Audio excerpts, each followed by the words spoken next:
శ్రీశైలం జలాశయానికి భారీగా వరద నీరు కొనసాగుతోంది. జూరాల నుంచి శ్రీశైలం జలాశయానికి 1,53,422 క్యూసెక్ల ఇన్ఫ్లోగా ఉంది.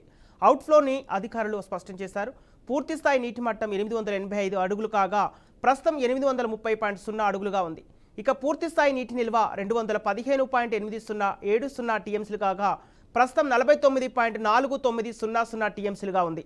కుడి ఎడమ జల విద్యుత్ కేంద్రాల్లో ఇప్పటికే విద్యుత్ ఉత్పత్తి నిలిచిపోయింది.